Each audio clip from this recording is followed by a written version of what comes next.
Halo, halo, Iya, assalamualaikum. halo Halo Pak. Bapak, halo. Nah, ya langsung Assalamualaikum Pak. aja nih, sudah kelewat banyak ini. Langsung pemakalah menyampaikan makalahnya, nanti tanggapan dan lain sebagainya. Silakan. Siapa ini? Siska, Zidan, Afifah. Ayo.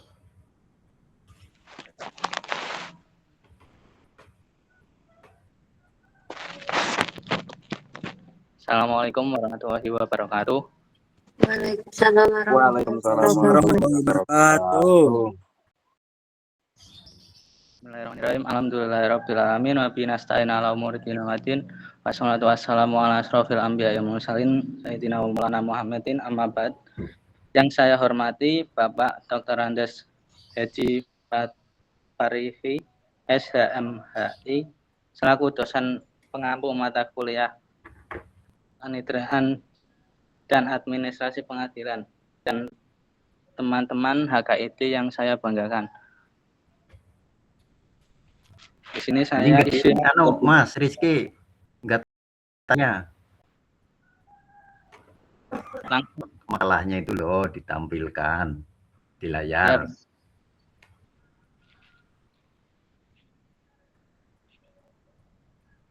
Mana?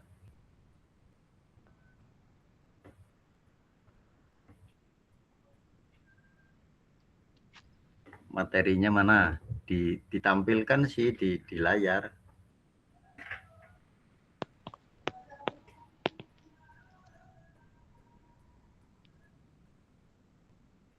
Mau ditampilkan enggak?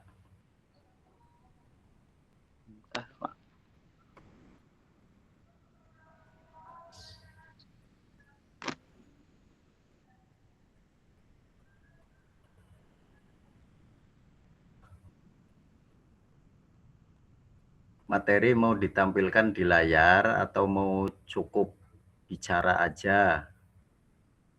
Voice.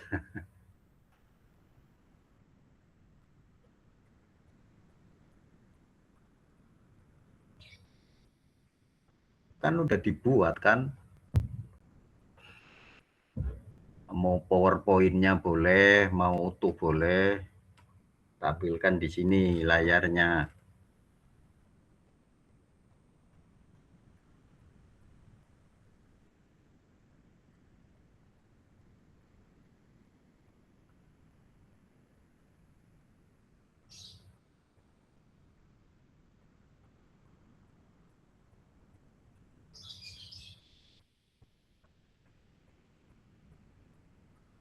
Mana?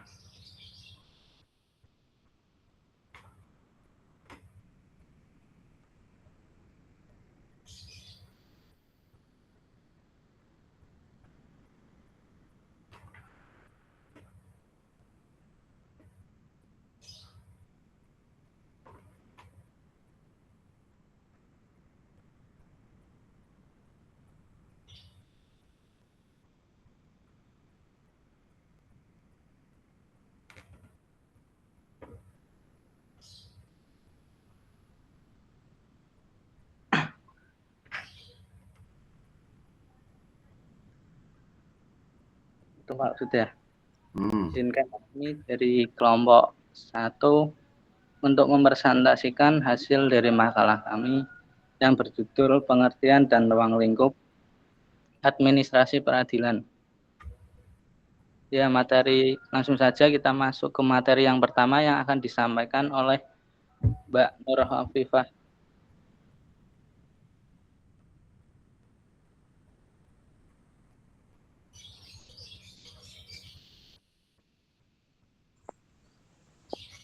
Oke, di sini saya sebagai pemateri pertama akan menjelaskan atau menyampaikan sedikit tentang definisi administrasi peradilan.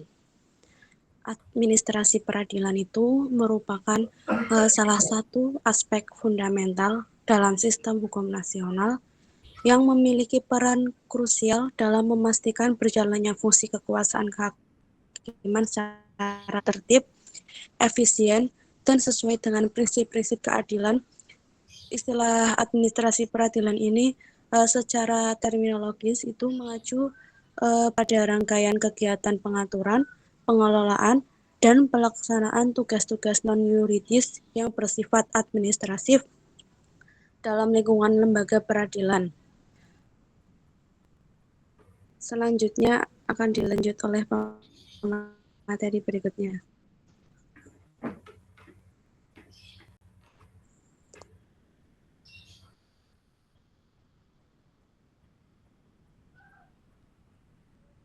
Selanjutnya akan dilanjutkan oleh Mbak Siska. Monggo.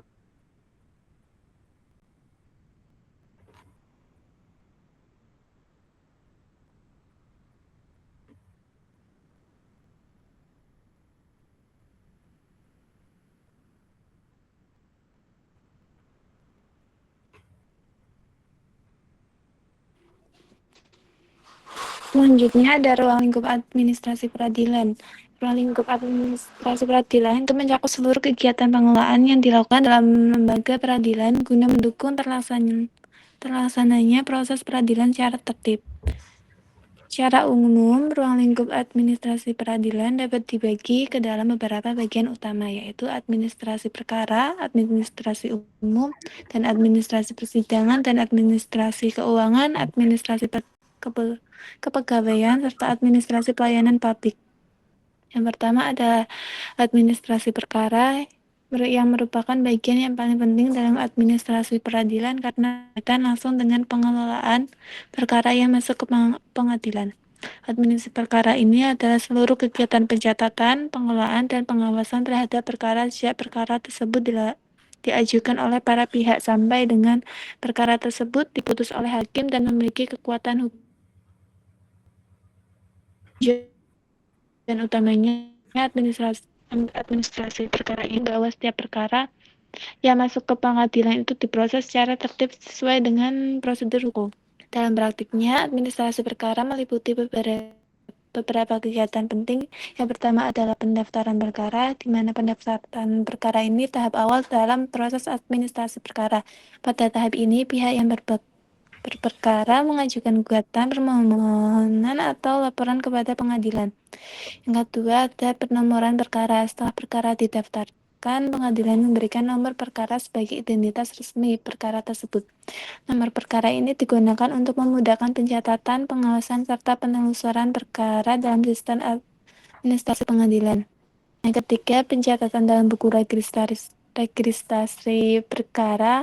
Setiap perkara yang telah didaftarkan akan dicatat dalam buku register perkara atau dalam sistem administrasi elektronik yang digunakan oleh pengadilan. Yang keempat, ada pengelolaan berkas perkara yang meliputi penyusunan, penyimpanan, serta pemeliharaan seluruh dokumen yang berkaitan dengan perkara tersebut. Yang kelima, pencatatan dan pengarsipan putusan. Setelah hakim menjatuhkan putusan tersebut harus dicatat dan diarsipkan secara resmi oleh pengadilan. Yang kedua ada administrasi umum, yang merupakan kegiatan pengelolaan yang berkaitan dengan penyelenggaraan tugas-tugas administrasi yang bersifat umum di lingkungan pengadilan, yang bertujuan untuk mendukung kelancaran serta pelaksanaan tugas lembaga peradilan dalam memberikan pelayanan kepada masyarakat serta menunjang pelaksanaan proses peradilan. Secara umum, administrasi umum di pengadilan meliputi beberapa kegiatan. Yang pertama, administrasi persuratan, yang dimana kegiatan ini pengelolaan surat masuk dan surat keluar yang diterima atau dikeluarkan oleh pengadilan mencakup surat, terus pencatatan surat dalam buku agenda, pengarsipan surat, serta pendistribusian surat kepada bagian atau pejabat yang berkepentingan. Yang kedua, administrasi kearsipan, yaitu kegiatan pengelolaan dokumen atau arsip yang dimiliki oleh pengadilan, yang dapat berupa dokumen perkara, surat menyurat, laporan kegiatan, maupun dokumen administrasi lainnya. Tujuannya itu arsip untuk menjaga keamanan dan ketersediaan dokumen sehingga dapat digunakan kembali apabila diperlukan di kemudian hari. Yang ketiga ada administrasi perlengkapan dan sarana prasarana, yang berkaitan dengan pengelolaan barang milik negara yang digunakan dalam kegiatan operasional pengadilan. Yang kegiatan ini meliputi pengadaan barang, pencatatan inventaris, pemeliharaan peralatan kantor, serta pengawasan penggunaan sarana dan prasarana. Yang keempat, administrasi tata usaha yang merupakan yang berkaitan dengan pengelolaan kegiatan administrasi sehari-hari yang dilakukan oleh pengadilan, yang meliputi dokumen, penyusunan laporan, serta pengaturan jadwal kegiatan dan koordinasi antar bagian di pengadilan. Yang kelima, ada administrasi rumah tangga kantor, di mana yang berkaitan dengan pengelolaan fasilitas dan kebutuhan operasional kantor.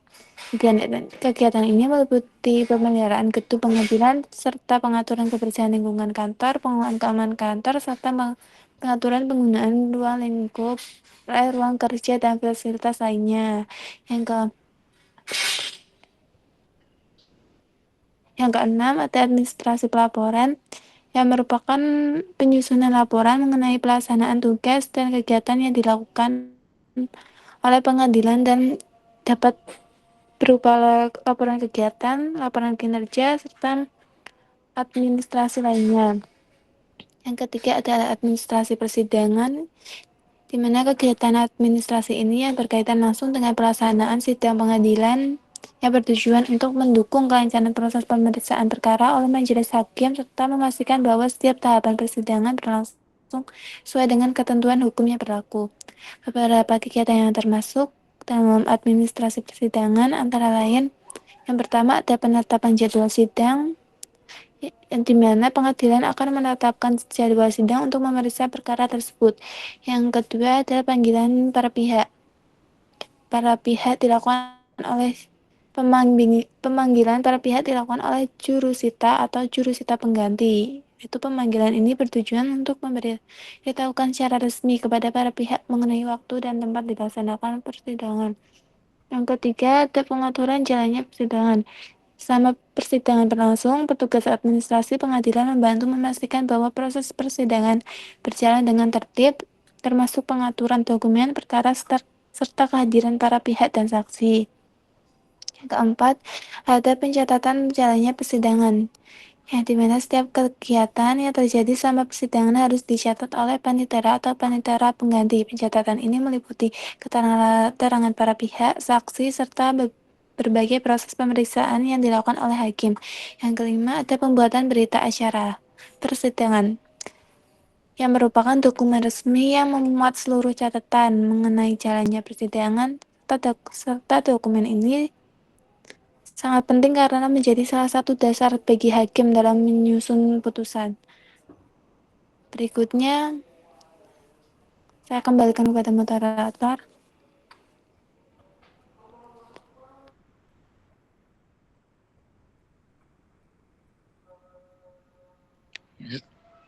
Selanjutnya, administrasi keuangan peradilan. Administrasi keuangan keadilan merupakan kegiatan pengelolaan keuangan yang digunakan untuk mendukung operasional lembaga peradilan.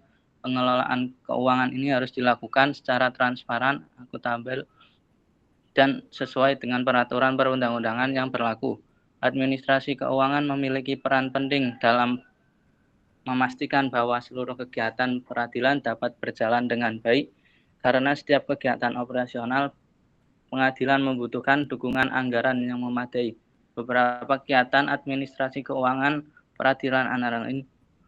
Yang pertama, pengelolaan biaya perkara. Biaya perkara adalah biaya yang harus dibayarkan oleh pihak mengajukan perkara di pengadilan. Biaya ini digunakan untuk berbagai keperluan administrasi seperti biaya pemanggilan para pihak, biaya administrasi seperti biaya pemanggilan, biaya administrasi perkara, serta biaya lainnya yang berkaitan dengan proses persidangan. Yang kedua, pengelola anggaran pengadilan.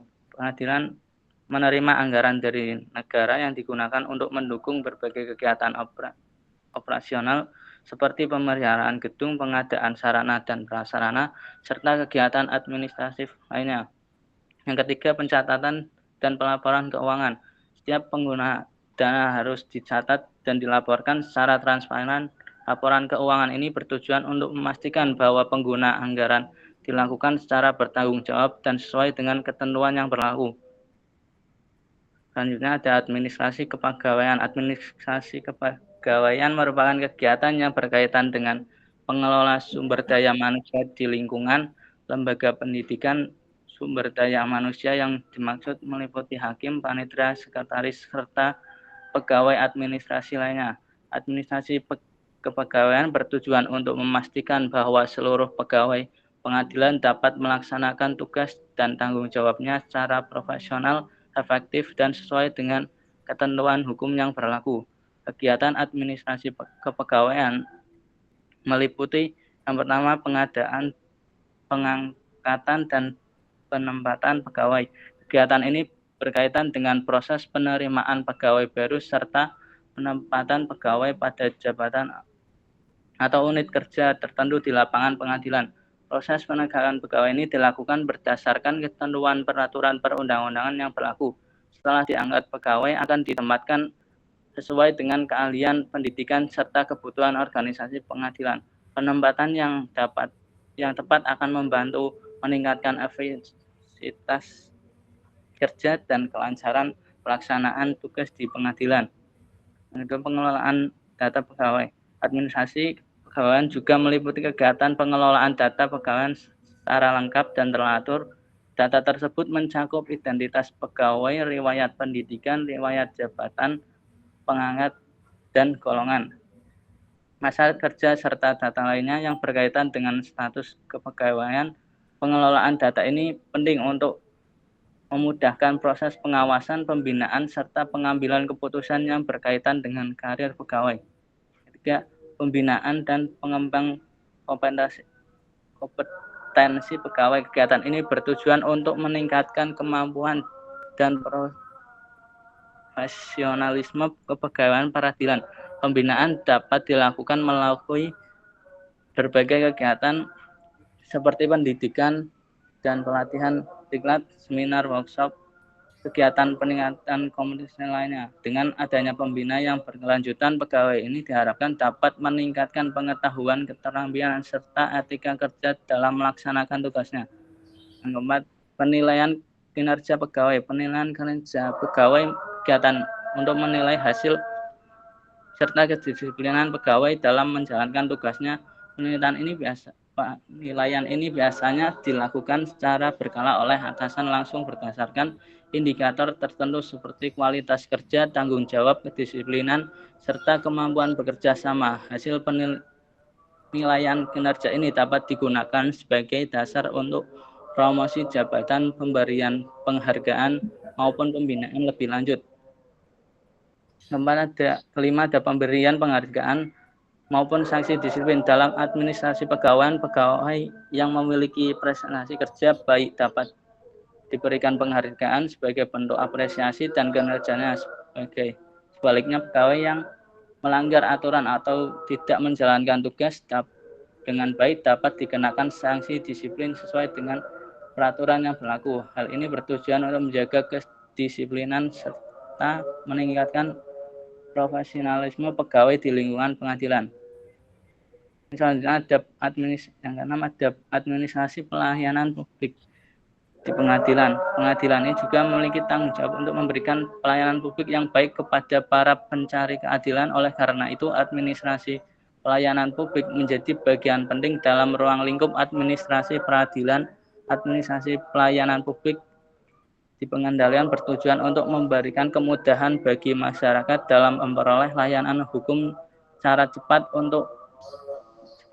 mudah, dan transparan. Beberapa bentuk pelayanan publik yang dilakukan oleh pengadilan. Yang pertama, pelayanan informasi perkara. Pengadilan menyediakan layanan informasi bagi masyarakat mengenai status dan perkembangan perkara yang sedang diproses. Pelayanan pendaftaran perkara. Masyarakat dapat mengajukan gugatan atau permohonan melalui layanan pendaftaran perkara yang disediakan oleh pengadilan. Ketiga, pelayanan permohonan salinan putusan. Pengadilan memberikan pelayanan kepada masyarakat yang membutuhkan salinan resmi keputusan pengadilan. Yang keempat, pelayanan bantuan hukum. Bagi masyarakat yang tidak mampu secara ekonomi, pengadilan menyediakan layanan bantuan hukum melalui pos bantuan hukum atau pos bakum. Yang mungkin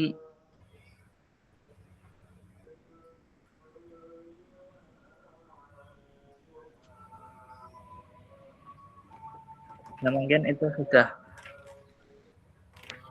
presentasi kelompok 1. Mungkin ada yang ingin menanggapi atau bertanya, monggo silakan.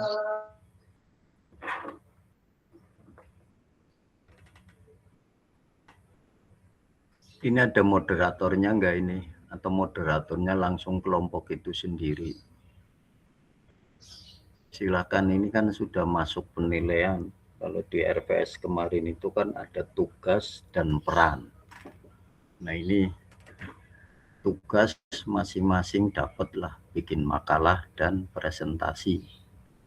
Kemudian perannya ini peran aktif dalam diskusi, memberikan tanggapan, sanggahan, pertanyaan. Silahkan ini nilai diobral. Siapa yang mau? Ini Saya mau tanya, Pak. Yang tanya sebut nama dan NIM ya. Siapa? Siapa? Sebelumnya jadi nama saya Muhammad Sanul Hasan, NIM-nya 125. Nah, kan nanti kan sempat dibahas itu, Pak. Siapa? Zenul ya? Sanul Hasan. Iya. Nanti kan sempat dibahas tuh dari bidang pelayanannya. Nah, setahu saya untuk di badan kementerian sendiri kan ada badan pengawas. Kalau di Polri kan ada provos, kalau di TNI ada apa itu, ada apa ya, ada polisi militer. Nah, apakah di peradilan itu sama? Apakah mereka punya badan apa ya, pengawas yang mengawasi operasional gitu? Mungkin itu aja, Pak. Pertanyaan saya, Pak. Ini ditanyakan ke saya atau ke pemakalah ini? Ke makalah maksudnya. Ya, pengawas.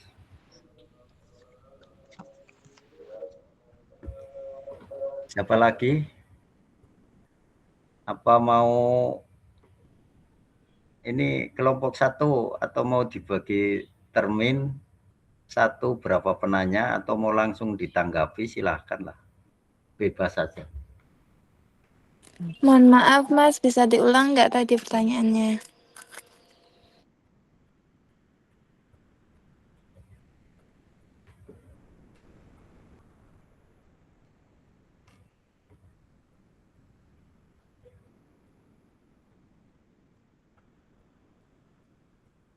Mas Zenul, suruh ngulang tuh pertanyaannya apa? Ini pertanyaannya itu apa, Mas? Tadi Zenul kan, Zenul Hasan yang nanya. Iya, Pak. Nah, itu suruh ngulang tadi pertanyaannya.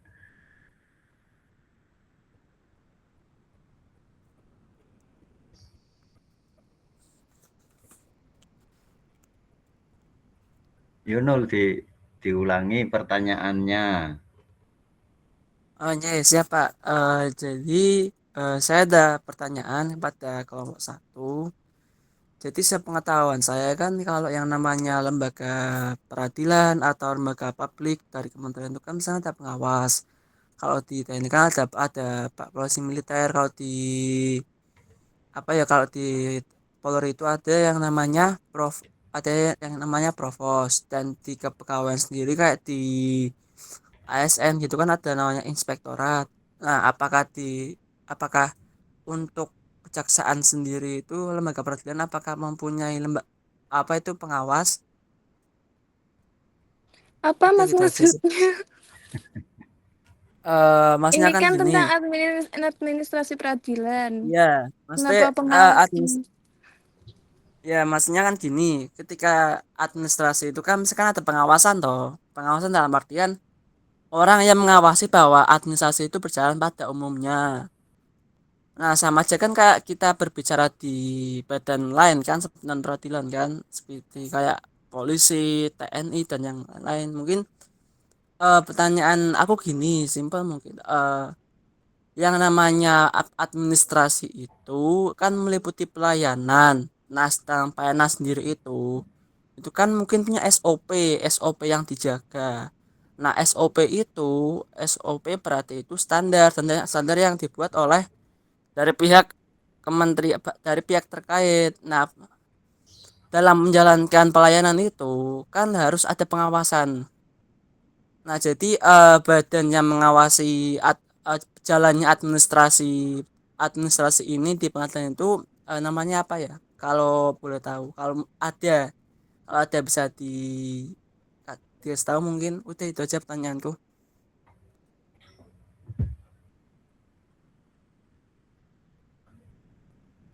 Gimana Pemakala, paham enggak pertanyaannya?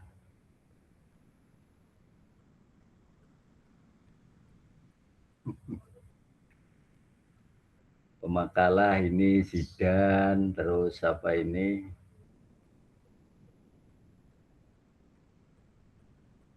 Zida, Pak. Zida. Zida ya. Zida.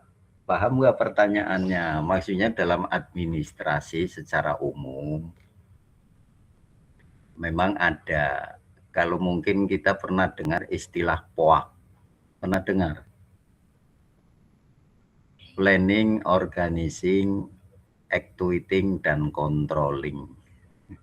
Kontrol itu bagian dari pengawasan. Itu memang ilmu administrasi, manajemen. Nah, itu yang ditanyakan tadi oleh si Zainul Hasan itu, apakah di pengadilan itu ada pengawasnya? Kalau ada siapa? Kan tadi kalau di TNI Polri tanya ada propos, di ASN ada inspektorat, nah di pengadilan itu siapa? Itu ya Mas Hasan ya? Iya Pak, kurang lebih seperti itu Pak pertanyaan saya Pak. Gimana? Mau langsung ditanggapi?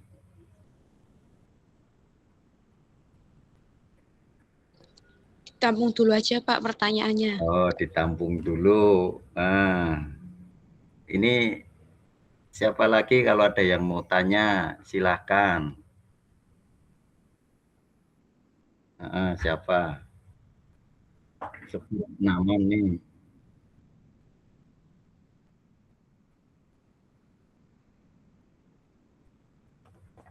23066.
Itu pertanyaan kedua.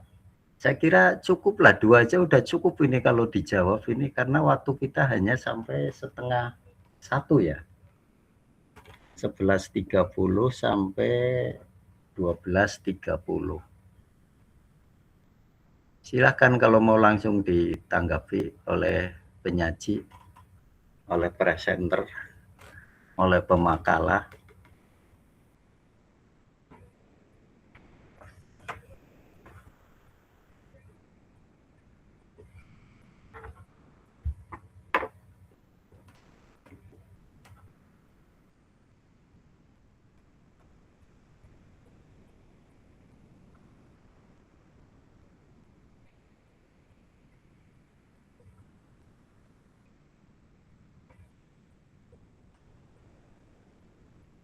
Halo pemakalah,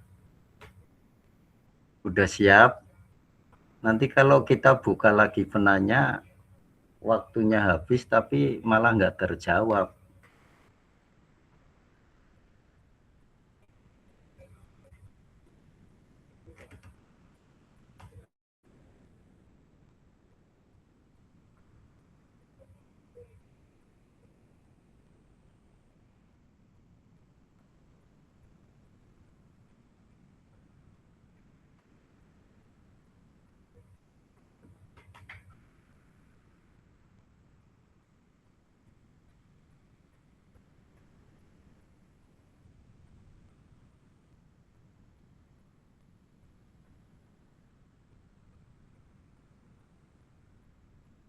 Halo?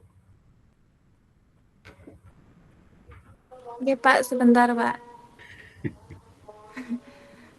Mungkin saya akan menjawab pertanyaan Mas Muhammad. Siapa ini? Zainul. Ya, Muhammad Zainul. Intinya kalau di TNI atau di pengadilan militer dan Polri itu ada pengawas apa di pengadilan. Kalau di pengawasan peradilan militer, setahu saya yang saya cari, jika ada anggota TNI yang melakukan pelanggaran hukum, perkaranya pasti diperiksa oleh peradilan militer, yang dimana pengawasan terhadap peradilan militer ini dilakukan oleh Mahkamah Agung yang mengawasi jalannya semua badan peradilan, termasuk peradilan militer. Dan kedua, ada pengawasan internal TNI yang melalui Inspektorat Militer, pengawasan terhadap disiplin dan kinerja aparat militer.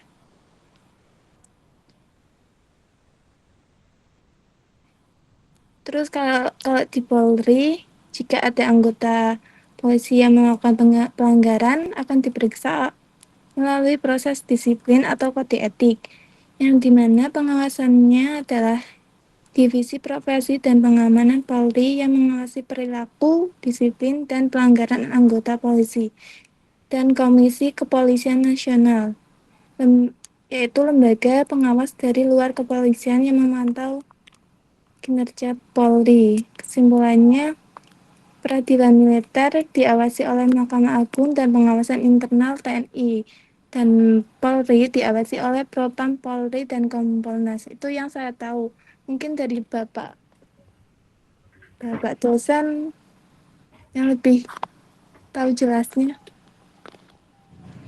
Ya, itu yang dua mau dijawab dulu apa enggak itu? Pertanyaannya si Anissa. Bener Anissa ya? Yang dua? Oke Pak, sebentar nggih Pak. Atau mau dicari dulu?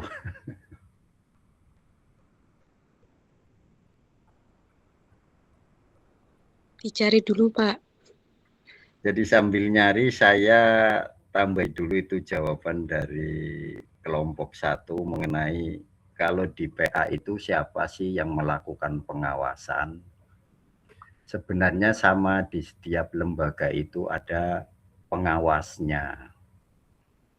Jadi di pengadilan agama kita fokus ke pengadilan agama lah. Tadi si Zainul itu hanya mencontohkan saja di TNI ada Propos, Polri ada ini, ada Inspektorat. Di setiap lembaga itu ada yang disebut dengan waskat, pengawasan melekat. Siapa yang melakukan pengawasan melekat? Itu atasan langsung secara berjenjang. Jadi kalau di kepanitraan ada di sana petugas administrasi perkara, diawasi oleh atasannya yaitu panitera muda. Ada panitera gugatan, panitera permohonan, panitera muda permohonan, panitera muda hukum. Itu mengawasi stafnya masing-masing. Panitera muda ini diawasi lagi oleh atasannya yaitu oleh panitera. Panitera diawasi lagi oleh pimpinan yaitu wakil dan ketua. Wakil diawasi oleh ketua, ketua diawasi oleh ketua pengadilan tingkat banding atau tingkat tinggi. Itu secara struktural administrasi pengawasannya di pengadilan seperti itu.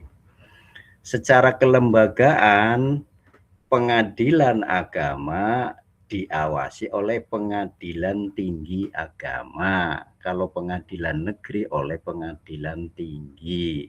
Pengadilan tun diawasi oleh PT UN Pengadilan Tinggi Tata Usaha. Begitu yang lainnya termasuk peradilan militer. Itu secara kelembagaan. Secara organisasi atau organisatoris, di Mahkamah Agung ada yang namanya Bawas. Ini badan ini, eselon 2. Ini tugasnya mengawasi semua lingkungan badan peradilan. Itu diawasi oleh Badan Pengawas Peradilan ada di Mahkamah Agung. Adapun kinerja hakim diawasi oleh Komisi Yudisial. Termasuk pengawas-pengawas lainnya, yaitu oleh organisasi-organisasi sosial itu pun melakukan pengawasan. Dan secara umum berarti pengadilan di bawah Mahkamah Agung diawasi oleh Mahkamah Agung melalui badan tadi, badan pengawasan atau Bawas, oleh Komisi Yudisial yang mengawasi kinerja hakim. Itu Zenul ya. Jadi ada yang mengawasi. Atau waskat bahkan sekarang sering dikembangkan jadi pengawasan malaikat. Mungkar nakir itu enggak lepas, itu 24 jam. Kalau secara administrasi oleh atasan, nanti kalau atasannya tidur ya enggak mengawasi. Tapi kalau pengawasan malaikat, plesetan dari pengawasan melekat, tapi saya kira enggak salah juga sih, benar. Malaikat itu 24 jam. Itu mengawasi kinerja aparatur badan peradilan. Itu ya. Paham? Jelas belum? Sudah jelas Pak, terima kasih Pak. Ya. Nah itu yang selanjutnya ini pertanyaan kedua. Pertanyaannya si Putri.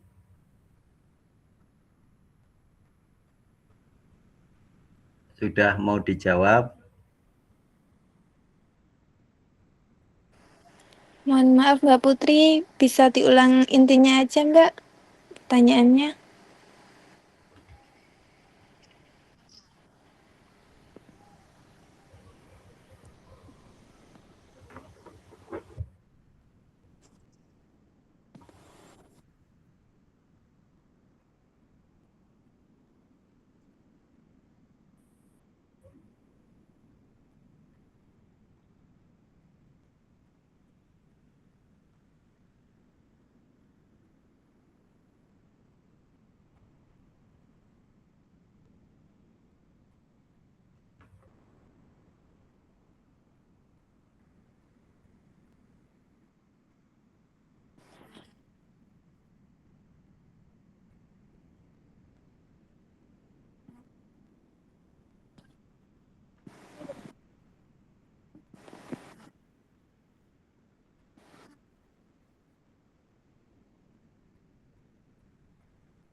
Iya Mbak, bentar ya.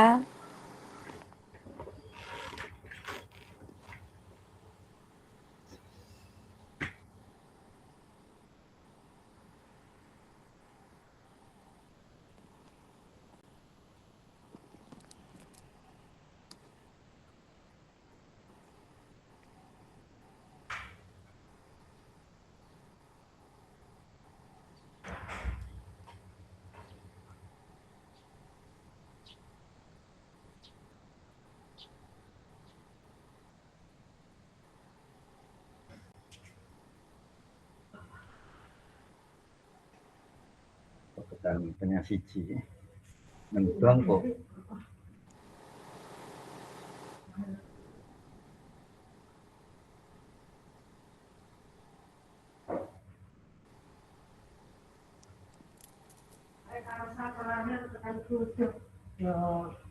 Tapi wis cair iki. Bang. Oh iya mending lah. Ya, dalam UU kan UU 48 tahun 2009 tentang kekuasaan kehakiman kan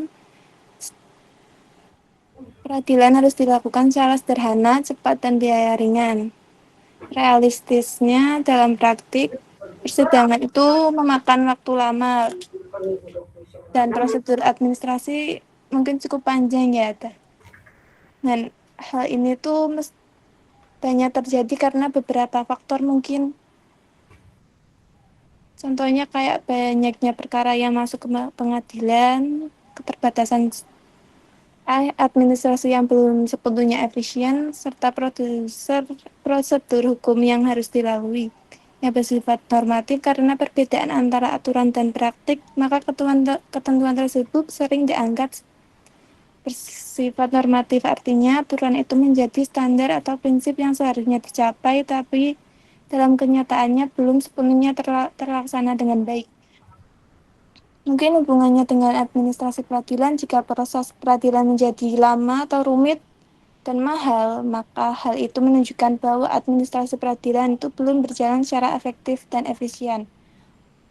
Mungkin karena itu perlu perbaikan dari sistem administrasi serta peningkatan penggunaan teknologi. Dan itu aja wes. Mungkin dari yang anggota lain ada yang mau jawab? Atau dari teman-teman yang ingin menyanggah atau apa? Gimana?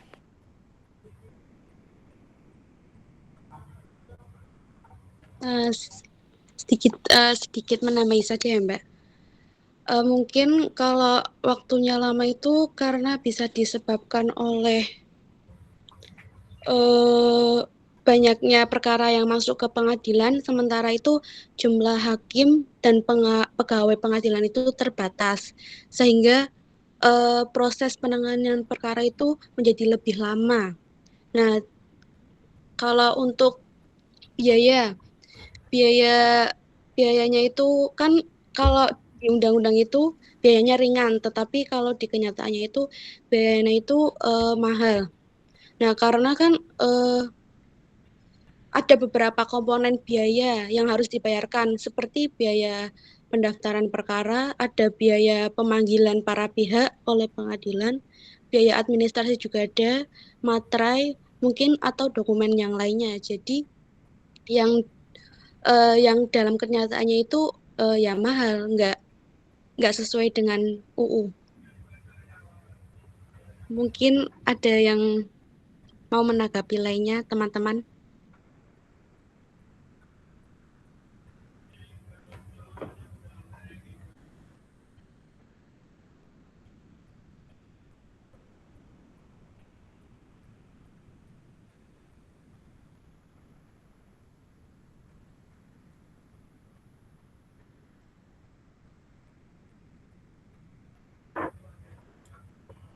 Sepertinya nggak ada tuh. Ya baiklah, ini karena waktunya juga sudah, ini kalau sesuai dengan jadwal tinggal 2 menit. Saya tambahi aja ya pertanyaan dari Putri. Asas peradilan itu sederhana, cepat, dan biaya ringan. Apakah ini realistis atau hanya normatif? Kalau saya sebagai orang pengadilan itu, ini realistis dan normatif. Artinya apa? Kalau ada yang menilai lama, itu dari sisi mana? Gitu. Dalam proses perkara, Mahkamah Agung sudah membuatkan peraturan yang disebut peraturan Mahkamah Agung bahwa penyelesaian perkara di tingkat pertama itu harus selesai dalam waktu paling lama 5 bulan. Kalau 5 bulan belum selesai, itu harus dilaporkan. Ada apa kok belum selesai? Itu ada bentuk laporannya sendiri yang disebut L1PA6. Maka administrasinya di sana tadi juga disebutkan termasuk administrasi pelaporan. Nah, misalnya gini. Asas cepat itu memang sudah menjadi ikon, sudah menjadi tekad. Bahkan akhirnya apa? Kalau bisa cepat, kenapa harus lambat? Bukan dibalik, kalau bisa lambat, kenapa harus cepat? Kalau bisa murah, kenapa harus mahal? Maka pengadilan itu mau yang hakimnya banyak, tapi perkaranya sedikit, atau dibalik, perkaranya banyak, tapi hakimnya sedikit, itu sudah tidak jadi pertimbangan Mahkamah Agung untuk melaksanakan asas ini. Cepat, tetap harus cepat, sederhana, dan kalau biaya ringan nanti mengikuti ya. Karena biaya ringan itu yang disebut mahal itu di mananya. Karena yang namanya biaya perkara itu sudah ditetapkan berdasarkan surat keputusan ketua pengadilan. Itu sama. Yang membedakan adalah jumlah pihaknya. Kenapa jadi mahal? Karena jumlah pihaknya banyak, sehingga yang harus dipanggil juga banyak, dan biaya pemanggilannya juga akhirnya banyak. Kita bicara di pengadilan agama aja lah. Sekarang yang melakukan pemanggilan itu kan kantor pos, pegawai pos. Jurusita sudah nggak memanggil, hanya bikin surat ke kantor posnya saja. Nah, sekarang yang bikin lama itu apa? Nanti di mata kuliah hukum acara, hukum formil, di sana ada tahapan persidangan. Tahapan persidangan kan kalau sudah daftar masuk sidang pertama itu kan apa? Perdamaian. Perdamaian misalnya dua-duanya hadir nanti melalui proses mediasi. Ini normatif ini, dan ini pun sudah diperhitungkan waktu cepatnya. Kalau kemarin ngikuti kuliah saya sampaikan alur persidangan, di sana kan sudah hakim membatasi waktu mediasi itu 40 hari. Itu sudah memperhitungkan termasuk dalam 5 bulan harus selesai.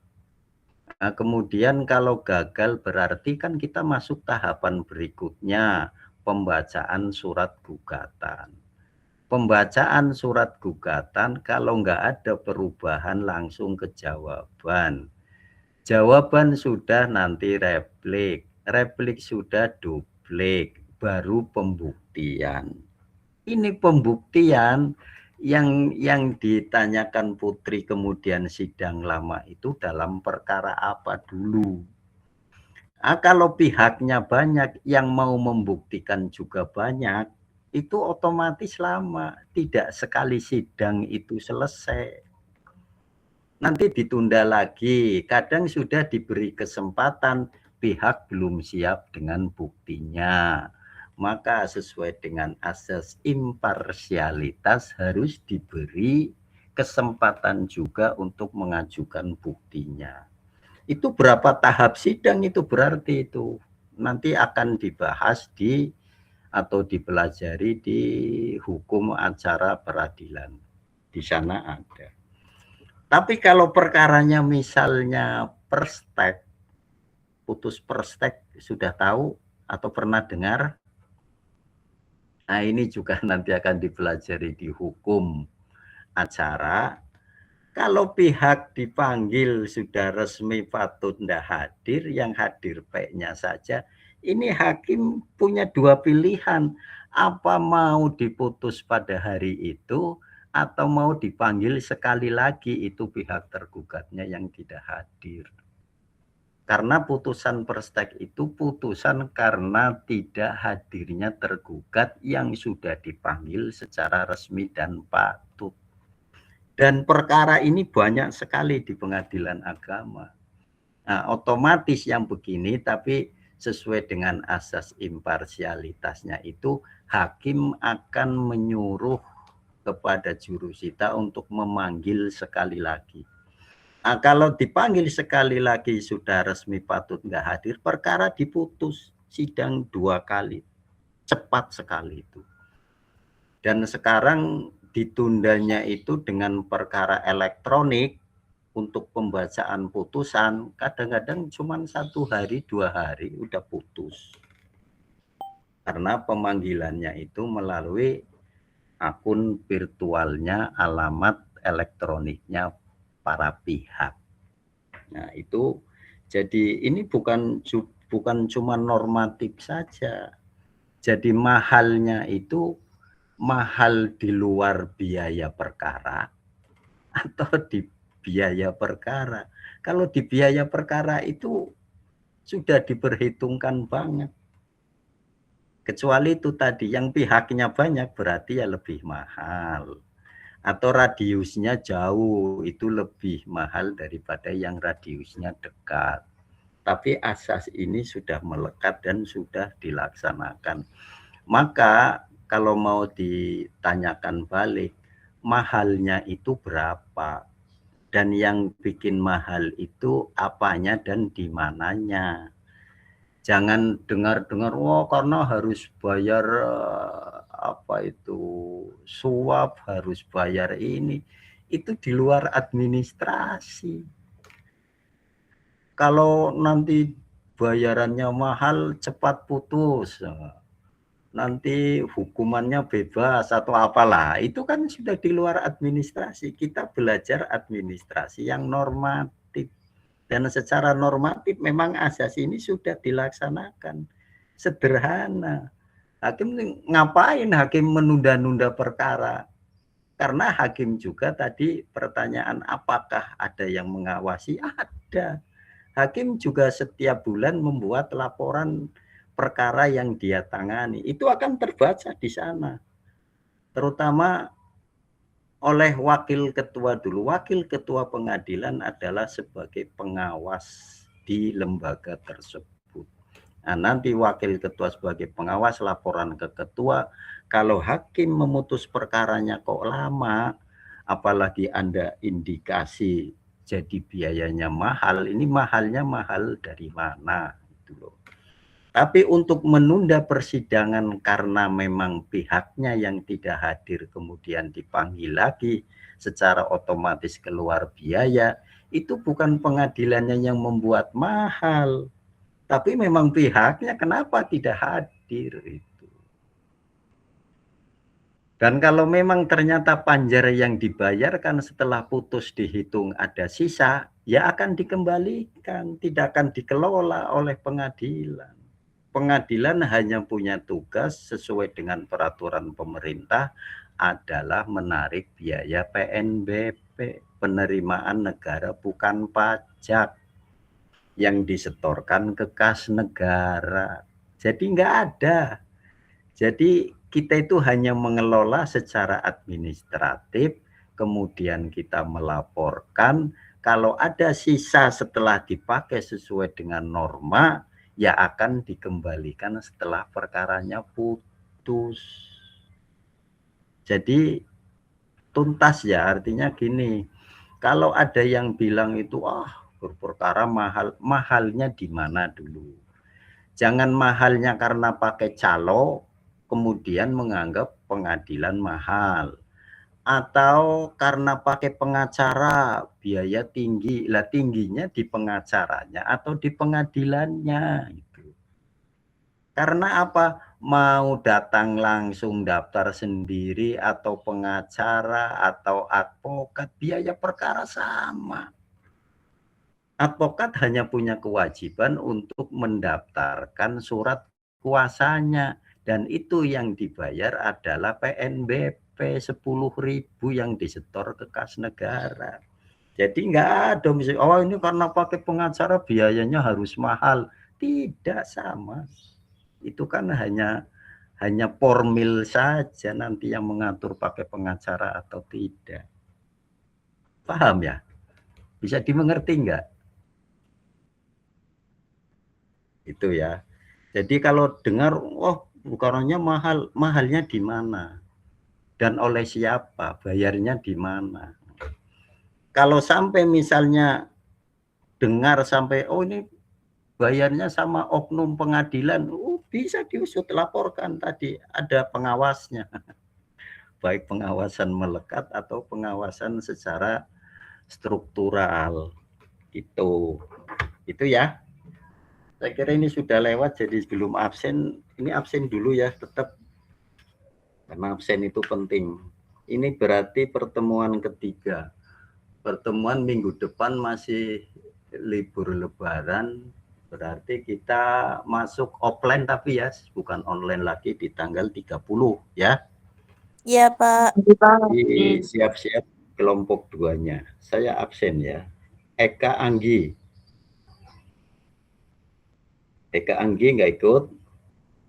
Bangkit, Fakihul Umam, nggak hadir juga. Andrik Sa'dan. Hadir, Pak. Hadir, Pak. Ini absen 1 si Eka Anggi udah 3 kali nggak pernah ikut. Bangkit 2 kali dengan hari ini. Umil Azimatul. Hadiro, Pak. Hadiro. Hadiro. Nadia Rahma. Hadiro, Pak. Kemudian Futia Fitri. Hadiroh, Pak. Siva Nazila. Hadiroh, Pak. Vika Rahmawati. Hadiroh, Pak. Hadiroh. Indah Trihapsari. Hadiroh, Pak. Khalifatun Nisa. Hadiroh. Siska Oktaviani. Hadiroh, Pak. Kauni Latifah. Hadiroh. Alifka Nurlintang. Hadiroh. Ivana Laudira. Hadiroh, Pak. Hadiroh. Lutfi Anissa. Hadiroh, Pak. Ya. Oh, ini Putri yang nanya hadir. Hanifah Jutar. Hadiroh. Hafidotun Nafi'ah.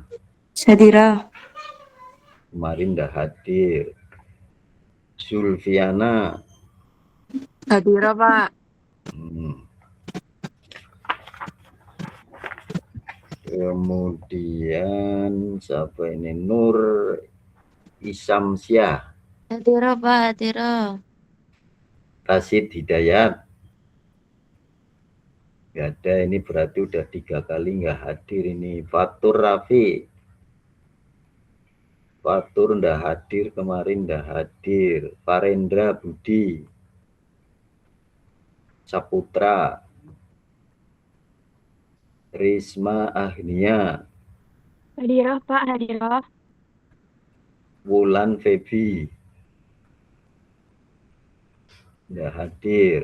Salsa. Hadiroh, Pak. Ada. Zida ada. Zainul Hasan ada. Hadir, Pak. Ya. Rahma Habibah. Hadiroh, Pak. Irfa Amelia.